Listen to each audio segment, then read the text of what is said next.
In the early 19th century, fertility rates across the world were very high, while GDP per capita was very low. The world was currently in a stagnant period, with GDP per capita and fertility both going generally unchanged. In 1800, the countries defining the range in fertility were Denmark and Azerbaijan, having a respective 4.08 and 8.1 babies per woman. The countries that define the gap in income are Romania and the Netherlands. Romania had a GDP per capita of $222, while the Netherlands had a GDP per capita of $4,730. These countries have the highest and lowest fertility and GDP per capita in the world in 1800, and for the next 50 or so years, we'll see little to no movement in there. These countries were all characterized by low inflation adjusted by GDP per capita, with the wealthiest of countries having generally lower fertility rates. However, despite being generally lower, lack of widespread income and education, especially sex education, will keep these countries stagnant for years with little to no changes occurring. Throughout almost all of the 19th century, fertility remained the same. France was the first country to drop below an average of 4 babies per woman, with a couple of other small European countries following. Those who did were among the wealthier countries globally, inevitably leading the way for the rest of the pack.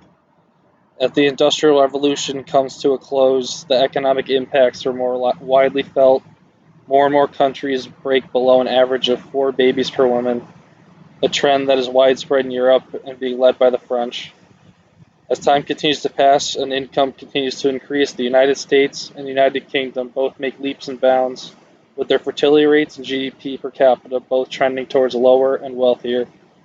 However, in countries where the effects of the Industrial Revolution still yet to be felt, they are still plagued by low GDP per capita and high fertility rates. As GDP per capita increases throughout Europe and the United States, so does the quality of education and access to it. As these populations get sex education and learn to practice safe sex, the fertility rates drop quickly. The Industrial Revolution also brought with it brand new invention of the condom. It began a mass production in mid 1800s, and with the help of better sex education, helped lead the way for lower fertility rates in Europe and the United States.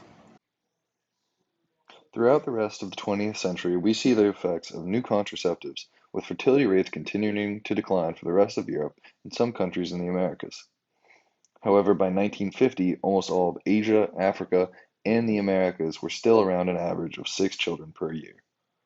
Through the next 50 years, Asia did its best to catch up with Europe and the US, with a handful of countries being very successful. This trend starts around the 1960s, with a number of Asian countries seeing drastic increases in wealth, such as Kuwait, Qatar, the United Arab Emirates, and Brunei. In the mid 60s, they were among the wealthiest countries in the world. However, they also had some of the highest fertility rates in the world.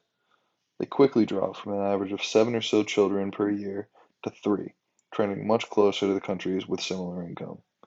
However, for a number of countries, especially those in Africa, we see a widening gap between them and the rest of the world.